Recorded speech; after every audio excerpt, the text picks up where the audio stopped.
welcome. Chair Gelsler and Vice Chair Springer and members of the committee, thank you so much for the opportunity to come and talk to you today.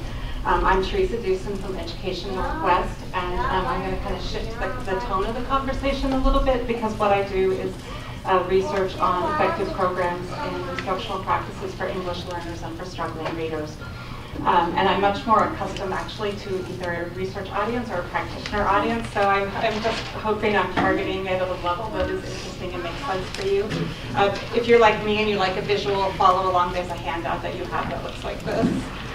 So what I'm really sharing today is a subset of some work I did a few years ago with some of my colleagues on behalf of the Washington State Legislature. So at the time, they were wrestling with some of the same kinds of issues that you've been working on, especially focused on how to create the opportunity for success for a growing English learner population, especially when you have a teacher population that isn't particularly trained or experienced in working with English learners. So what we did for that project is we reviewed a very large body of research and kind of boiled it down to 14 big ideas, that is principles that are about challenges and needs that English learners have. And then we looked at what we knew about practices that actually made a difference to address those needs. And today I'm just going to talk about 5 of them. The first 4 are really applicable all the way from kindergarten through 12th grade and across different subject areas. And the last one is about English learners learning to read. And if you're interested in the others, the back of the handout gives you the link to the full report. The others have to do more specifically with math or science or social studies learning. So if I start with the first big idea, it's that English learners move through various stages as they're developing their English, but at every stage they need comprehensible input. So if you've watched your own children or grandchildren or nieces and nephews learn language, they kind of go from the babbling to one word to putting a couple words together. It's a very predictable process. And learning a second language is also a predictable process. It isn't exactly identical to the first one, but we do know that there's these different stages, starting with you understand something, but you can't produce very much. If you've tried to learn a foreign language yourself, you've felt what that's like. But the kids can't wait until they have become fluent at producing English before they can start learning things. So they need to have comprehensible input, things portrayed in a way they can make sense of it, even if they don't know all the words from the beginning. And there's some strategies we know that actually work to do this. So one is scaffolding. There's multiple ways you can scaffold, but it's just exactly what it sounds like in a building when you have supports to build it up. You can do that for students in the classroom too. For example, you can provide them with sentence frames that they can use as examples, structures for how they can phrase their answers, and then that helps to build in their minds the pattern of the structure of English sentences. There's a lot of other things too, things like using photos and actual objects, graphic organizers, or exaggerated gestures. Teachers can learn to do all of these things, and it helps students make sense of something where they don't know all the words. The other thing that makes a really big difference is providing structured and supported student interaction, not just go talk about whatever, but put students in partners or in foursomes, in very purposeful roles with well-defined things that they're supposed to do and have conversations about. And it's much easier for English learners to talk in that kind of setting of just a couple of students rather than in front of the whole entire class when they might still be a little embarrassed because they're learning their English. So those are some of the kinds of things that you can get students involved in regardless of what their different levels are. Second big idea is the difference between conversational and academic English. So kids can become quite fluent for playing on the playground, but that doesn't necessarily mean that they have a grasp of the English and will let them read textbooks or understand lectures or write formal essays. So teachers really need to be able to teach academic English, and there's 2 aspects of that. One is the more formal vocabulary, but it's also the grammatical structure. So we tend to use longer sentences, and we use nominalized verbs, and we use passive constructions. And kids can learn to do that, but they need to be taught and supported. It doesn't happen automatically through conversation. So anyway, there's a number of vocabulary instructional approaches. I'm worried I don't have time to give you too much of the nitty-gritty of this. But there's also a lot of research on how to pick what kinds of words you should teach students. And there's certain words that are very academically useful because they show up across multiple content areas, words like locate or maintain. And that's actually more important than teaching words like photosynthesis, which has very specific use, but it's not as useful across content areas. And the other thing that teachers can do is they can explicitly teach kids how language is used differently in different disciplines. So how are you supposed to use language in a lab report? That's not necessarily the same as in a social studies essay. And so even if they're not English specialists, social studies teachers and science teachers can teach the way language is used in their discipline. Third big idea, English learners need the instruction and support that will help them hit state content standards. And this might seem like a no-brainer. It's really the high expectation standard, but actually there's a large body of research that shows that many educators don't fully live up to that, often with good intentions. They're trying to protect or keep kids from being embarrassed, so they don't ask them questions. They get them tracked to easier classes. They give them simpler assignments. And in fact, what they need is not easier work, but more supports to do the challenging, rigorous work, and that's especially going to be true as people move towards a higher Common Core standards. Fourth big idea, actually, I missed some of the points to go with the third one. Let me just say really quick, ways you can get kids up to these standards and make sure that they hit the rigorous content despite the language thing. One is to provide high quality bilingual dual language instruction whenever that's possible. And there's very good research showing the efficacy of this. It's not always possible though, right? Because you have a lot of schools that serve kids from dozens of different languages, so you can't provide them all, or you don't have teachers who can teach in Somali. And in fact, most of our English learners learn in English. So the things you should be doing then is you should be providing high quality sheltered language instruction. And if you're familiar with SIOP or Project GLAD, those are the most common sheltered language approaches that build language at the same time as content. As you know, the number of ELL students in our state is growing rapidly, and by every measure, ELL students are significantly trailing their English-speaking peers in academic achievement. For example, statewide, as you know, 50% of our ELL students graduate on time compared to 70% of their native English-speaking peers. This should not be surprising given how our ELL students perform on the NAEP and on OAKS assessments. For example, we have a ton of data that has been analyzed by Education Trust, and we're happy to share more of it as it comes out. But on the fourth grade reading level on NAEP, 75% of Oregon ELL students scored below basic compared to 1 in 3 of of English-speaking peers in our state. Further, ELL students score on at an average that is far less than our national peers, and that's something that we should definitely be taking a look at. In the testimony I gave to you, there's some charts that show where Oregon ranks as a state in terms of achievement. In fourth grade reading, we are 39th, I'm sorry. And in fourth grade math, we rank 38th as a state. In eighth grade reading, we're 26th, and in eighth grade math, we're slightly better, coming in at 17th. But these are numbers that we can no longer gloss over. They definitely need some urgent attention, as I said earlier. I just want to say for a second that there should be no blaming. We're not taking a look at this data to say that our teachers aren't doing well, or that our parents aren't doing well, or that our students aren't doing well. It's just we definitely need to take a look at what's going on and try to address it more at the state level. This is a challenge for all of us, and one that we can only meet, we think, by working together to prioritize the needs of students and to respond to those needs with best practices and community support. I will say that we are very encouraged by the presence of Dave Baptista at ODE. He's worked in a couple of districts and made measurable progress toward improving student achievement.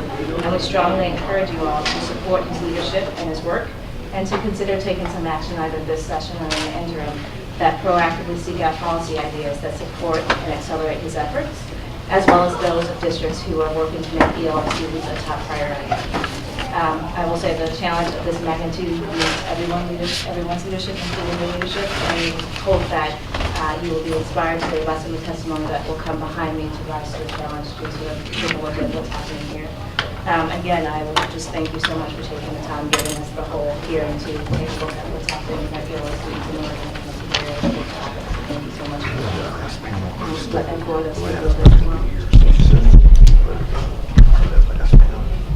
chairperson, Representative Gelser, and vice chairs, Representative Springer and Raven, and members of the committee. Thank you for the opportunity to speak today. For the record, my name is Eduardo Angulo. I am the chairman and executive director of the Salem Keizer Coalition for Equality. Our member organizations are PECUM, the Farm Workers Union of Oregon, CAUSA, the largest pro-immigrant rights coalition in the Northwest, Mano a Mano Family Center that serves the Latino community in Marion County and around the Willamette Valley, Latinos Unidos Siempre, our youth organization, Willamette University Latino students, and our Oregon Parent Organizing Project. And we have some of the members here with us today. Our coalition is also a member of the Oregon Alliance for Education Equity. The Alliance is an umbrella organization of over 25 African American, Latino, the 9 tribes of Oregon governments, and the Pacific, Micronesian, and Asian communities part of the APANO network. The Alliance is a non-partisan coalition of community organizations that represent communities of color, English language learners, education advocates, families and parents and allies, and other stakeholders from around Oregon. Our coalition's organization leaders and members and allies are all in full support of our request for this House Education Committee hearing on Oregon's ELL challenges, and to educate you on the incredible sense of urgency that our families have to see their children and youth become successful students who can contribute to our community's well-being. We also wanted to request that you consider becoming the champions of our children, who are some of the most needy and farthest behind in their academic progress. And we have a specific request today regarding increasing staff available to support English language learning children. Our current 50% graduation rate for English language learners is unacceptable to our communities and families, and it should be unacceptable to all our Oregon legislators, education, civic, and business leaders. We have all come together to be part of the solution in response to the vision and aspirations represented in the governor's call to an effective and inclusive education reform from birth to college graduation. Through the passage of the Oregon Senate Bill 259 and 290, and 909, the 2011 legislature affirmed a clear and ambitious educational goal for the state that is known as Oregon's North Star 40-40-20 aspirational vision. Now that we are in the process of implementing this ambitious and inclusive education reform effort, we must examine what does it currently means for our English language learners. Let's take it from the top. The Oregon Department of Education just hired the most respected ELL students education expert in the Northwest, Mr. David Bautista. For the past 12 years now, David has demonstrated to Oregonians what needs to be done to close the persistent achievement gap for our 56,000 in ELL students. We are extremely excited that ODE has brought the leadership he showed in Woodburn Public Schools to the state of Oregon as the director of the Title III department. Now, the problem is that while David is a powerful leader, he is one FTE out of a team of only 1.25 FTE that must effectively help and support 132 school districts that have ELL students whose average achievement gap in reading alone is between 40 and 7 percentile. The governor's 40-40-20 aspirational vision demands a robust investment of technical personnel who could effectively support the school districts with the effective strategies to help close the achievement gap for ELL students. If you, the legislators, really meant to invest in the implementation of the Oregon Senate 253, then you must set David Bautista and the 56,000 ELL students in the right path by supporting the personnel needed for him to effectively lead the transformation of the education for ELLs in Oregon.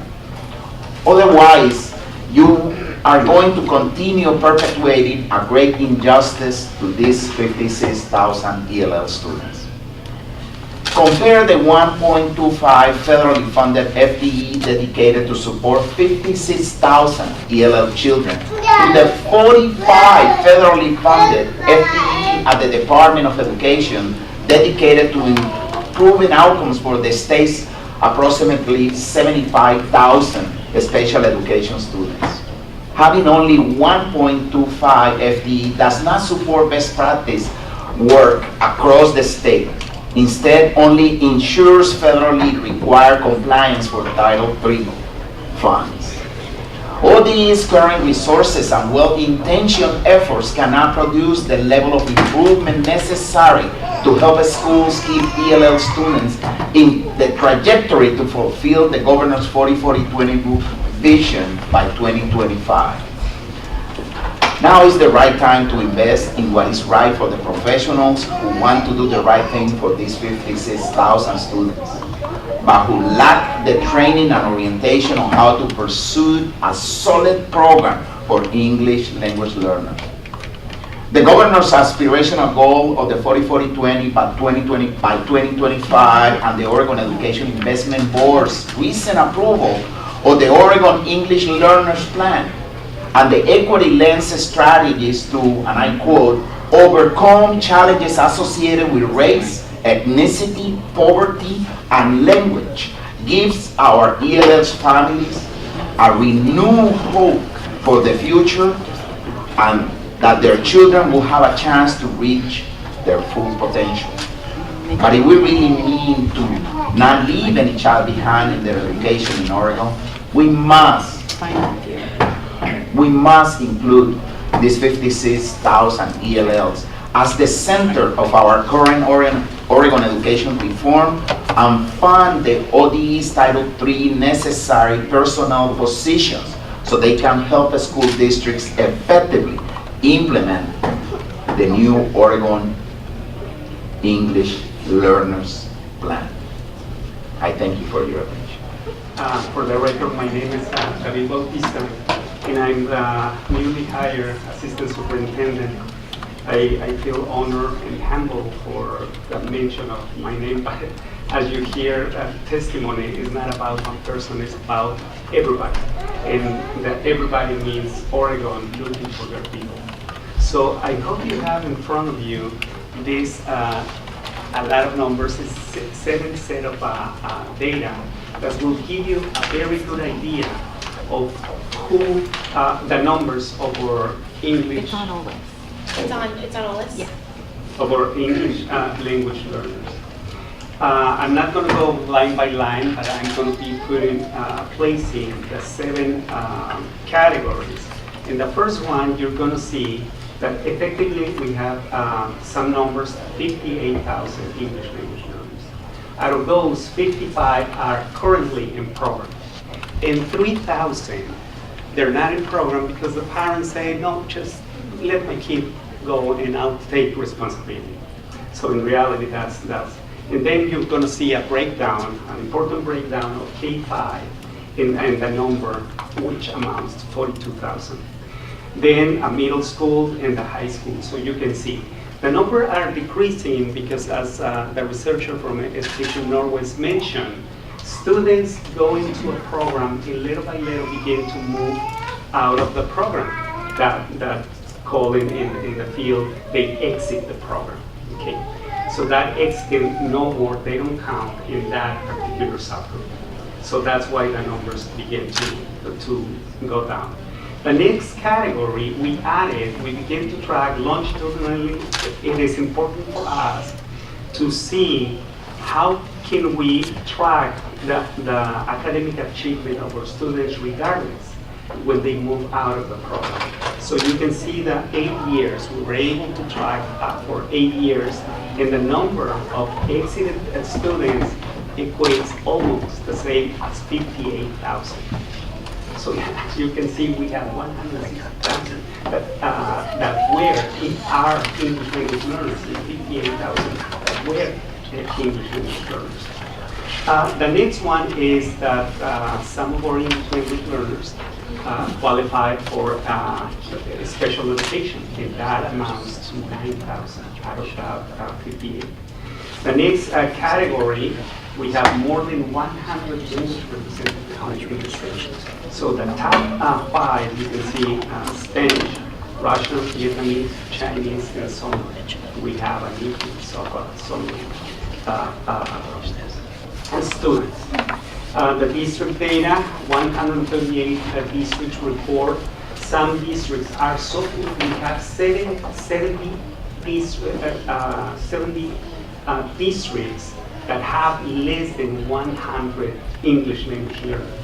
So that poses a challenge on how to organize the resources to provide services, as well as the big districts, for example, like Salem, they have English language learners across the 66 schools. So in the small situation and in the big situation is a challenge. Then you're going to see the top 10 districts with the number of English language learners. You have the list in front of you. And then the top 10 districts by percentage. And I proudly can say I lead the efforts as a superintendent for the Woodville School District with our programs, kindergarten to 12, English, Spanish, and kindergarten to 12, Russian, English. So we have a family choosing for 2 languages. Russian family choosing Spanish, English parent choosing for the 2 languages, moving for to have the opportunity to get 3 languages at the end. So that's the picture of our numbers for English language learners.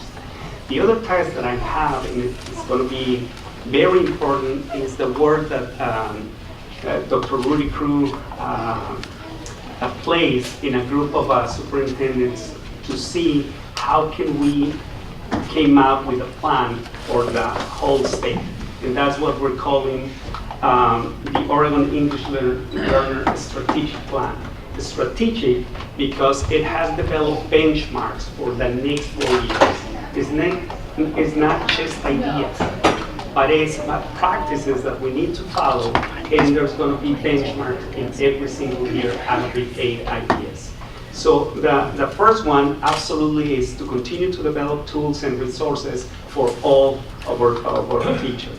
The second one, building capacity. The more we know, right here, maybe you are very knowledgeable, or maybe you're getting an information session that will give you great data to see how the state of our English language learners is. The third one is right here. We have parents coming to the session. The parental engagement. We're going to be focusing on making that engagement meaningful so the families can have that feedback across the state. And already there are projects from different organizational communities working on this purpose. Develop a team of experts. What a best opportunity to look into our institutions of higher education. We have already aligned 11 of our universities to work in this plan. Dr. Hilda Rosselli is going to be working on sharing this or co-chairing this effort to have universities advising on the plan and how we're doing. Team of experts. The team of experts not only in-house but also outside, because many districts already are using experts from the outside. So bring them into the equation of Oregon. And then one important part is develop those successful practices that we have across the state and make it at scale.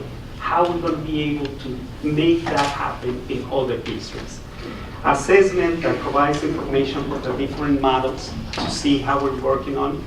And obviously professional development for our teachers that are working very hard in these times of big changes in assessment and standards that's going to affect their instruction. And the last one is to look at the preschool initiative and start with the English language learners to see the emergence of our students. I will entertain any questions now. Thank you. Well, why don't we let the next person go and then we'll do all questions with the Absolutely. Thank you. You probably won't have any questions for me. Good afternoon to the committee and chairperson. My name is Jan Nelson. I'm a retired teacher. Most of my teaching career was at Talmadge Middle School in Central School District in Polk County.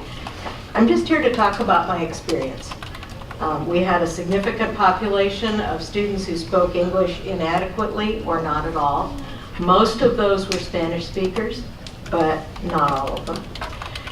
In my math classes, I had students who had been in our district since kindergarten, but came from non-English speaking homes. In primary grades, they were expected to learn to read in English along with the native English speaking children. You heard somebody a few minutes ago talk about how different that is if you already read in another language.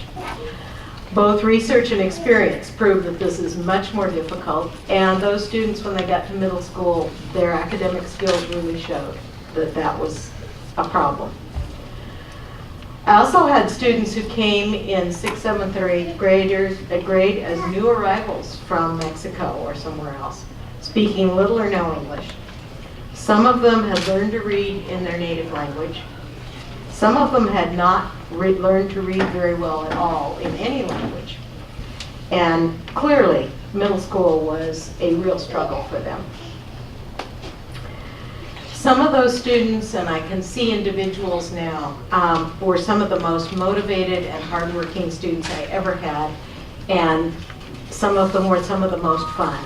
And yes, you can have fun with kids in middle school. And I know that those students have gone on to be successful. I can also see some of the others for whom it was just too frustrating, and they gave up. Some of them just sat there passively, and some of them became troublemakers. None of them, I suspect, went on to have very successful lives. It's especially challenging for students who come here in upper grades. We tend to focus a lot on elementary school and especially on the early years, but not all people who come here come as small children. The schools must find a way to teach them English, but at the same time to teach them the other content areas, the mathematics, the science, the history, and the other subjects they'll need to succeed in high school and beyond. I've been retired a while. I'm not going to try to tell you about the details of any of the current practices. You have plenty of other people who can do that. I can tell you that it's complicated. It's complicated for teachers and for schools. It takes a lot of training. One of the things that many people outside of education don't understand is how long it takes to become fluent in academic English, as one of your previous people talked about. One of the things I think our schools have to do is they have to carefully evaluate the research, find out what are the best practices, and the state is showing more and more support for that, and then commit to sticking with a program long enough for it to be effective, or at least to find out if that program is effective. If these students are not successful in our schools, their chances of being successful in their adult lives are greatly diminished. This is a waste of human lives, as well as a waste of public and private money in corrections and welfare and all the things that we spend money when people are unsuccessful in their lives. My great-grandfather immigrated to the U.S. from Germany as a young man in the late 19th century. He had about a 6th grade education in Germany and came here speaking no English. Our family legend is that he learned English from reading the newspaper. But while he was doing that, he was able to find work as a painter. He went on to own a painting business and eventually a successful furniture store here in Forest Grove. There are a lot of people that think today's immigrants should just do the same thing. But you don't become a business owner today with a 6th grade education, unless maybe it's a business dealing drugs. You probably don't get a job at all. A good education is vital for everyone. There just aren't any ditch digging jobs left. We can't afford to leave anyone behind, whether or not they come to us speaking English well. I just want to urge your support for good, solid, proven practices to support our English language learners for all students. Thank you. Thank you. Buenas tardes, miembros de la Cámara de Comité de Educación. Mi nombre es Inés Carrasco, vivo en Traudel, Oregon y soy miembro de Stanford Children. Tengo 3 hijos. Good afternoon, members of the House Education Committee. My name is Inés Carrasco. I live in Troutdale, Oregon. I am a member of the Stanford Children. I'm one of the leaders. And I have 3 children in Reynolds Schools District. Uno de mis hijos en la escuela middle school y 2 en la escuela primaria. Los 3 de mis hijos han recibido clases de ELL desde kindergarten. I have 1 child in middle school and 2 in the elementary school. All of my 3 children have received ELL classes since kindergarten. Como madre y miembro de la comunidad, estoy aquí porque estoy preocupada y me gustaría compartir mis inquietudes acerca de nuestro programa de ELL actual. I am here today as a concerned parent and community member and would like to share my concerns about our current ELL program. Me preocupa que nuestros niños que están aprendiendo inglés, los que están en ELL, no estén expuestos a un currículo riguroso. Muchas veces los niños son separados del resto de los estudiantes y consecuentemente pierden oportunidades para aprender.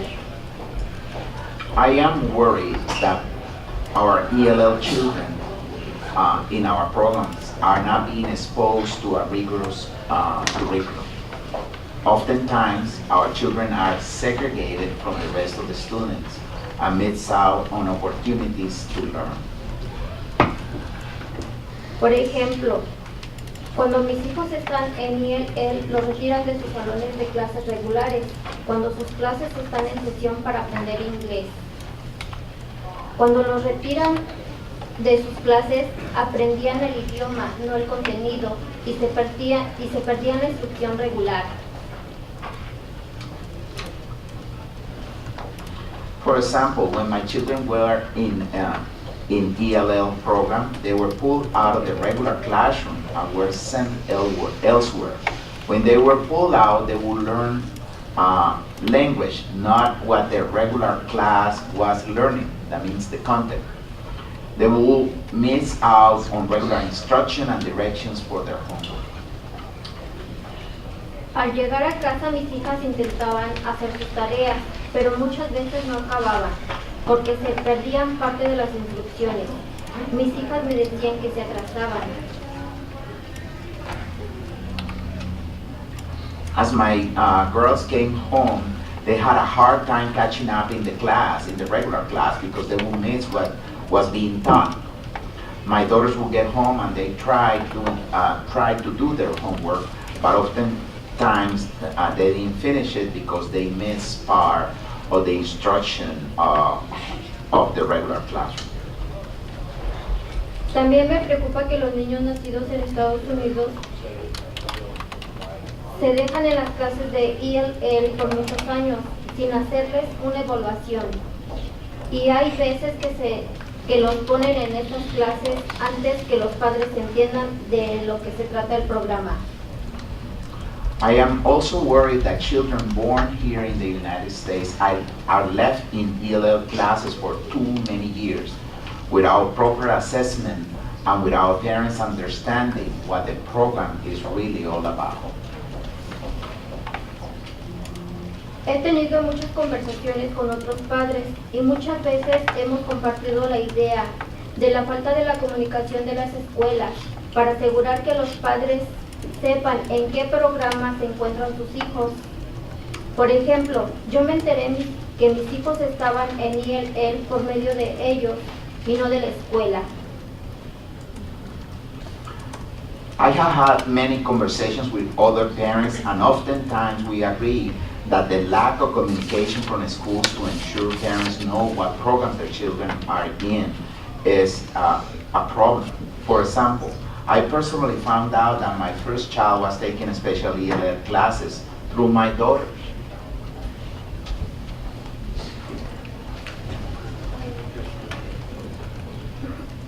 No. Y así comencé a involucrarme. And that's why I became involved. And through that, I became involved. Nuestros niños necesitan ayuda, no solo cuando se clasifican como estudiantes de ELL. Pero ¿qué pasa cuando salen del programa de ELL? No hay apoyo estructurado para los estudiantes, lo cual está afectando nuestras evaluaciones. Our children need help not only by being in the current ELL programs. Our kids need linguistic and academic support, not only when they are classified as an ELL student, but what about when they are done with ELL classes or the program. Me gustaría ver al estado de Oregon poner atención en nuestro programa de ELL. Los estudiantes necesitan apoyo lingüístico y académico. Los niños necesitan mentores, un maestro que puede estar al tanto regularmente sobre su crecimiento académico y apoyarlo.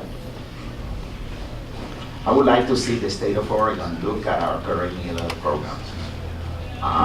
There is no structured support for ELLs. Kids need mentors, a teacher that can regularly check on their academic growth and support them, not only to track them, but to support them. La forma en que nuestras escuelas se comunican con los padres en relación a sus avances académicos también es muy importante. Nuestros estudiantes no se están graduando a tiempo, ni se están preparando. The way that our schools communicate with parents in regards to their academic advances is also very important. Our children are not graduating ready for college as they should be, and this must change. Para una educación superior y esto tiene que cambiar.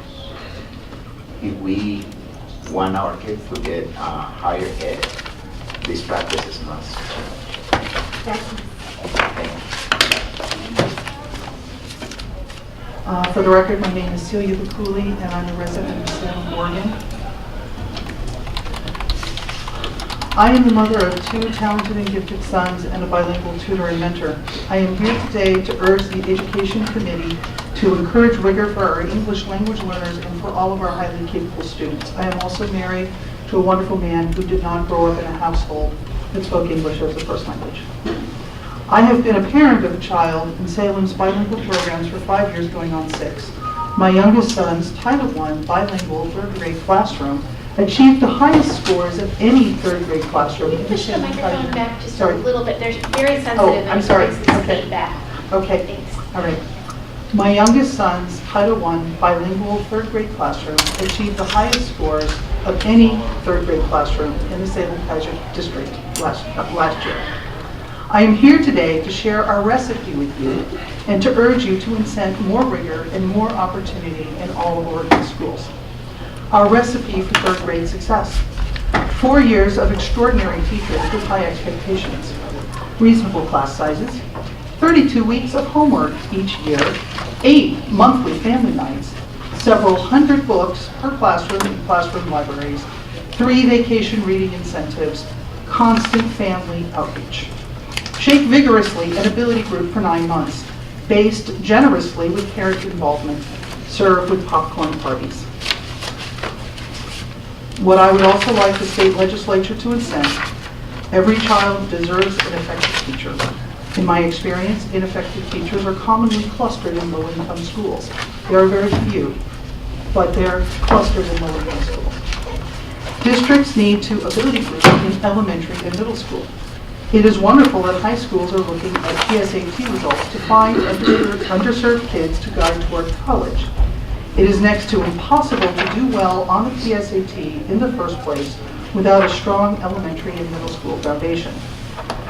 Schools who can say that they ability group should be rewarded.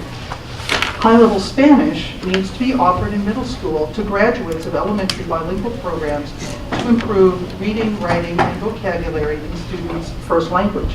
Our kids are not learning and they are not receiving instruction in the academic Spanish that would help them to be better readers and writers both in Spanish and English. And we all know that there is a writing test to exit high school now.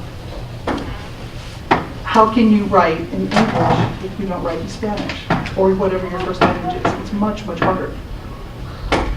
Math acceleration should be a routine opportunity up to 2 years above grade level. Only past that should it become difficult to accelerate. We are very uneven in math opportunities between low-income and middle-class schools. Schools should get extra credit for successfully accelerating kids. Finally, we need to implement an Oregon State Talented and Gifted Education Plan as outlined in Senate Bill 272 and House Bill 2877, which this committee voted to pass.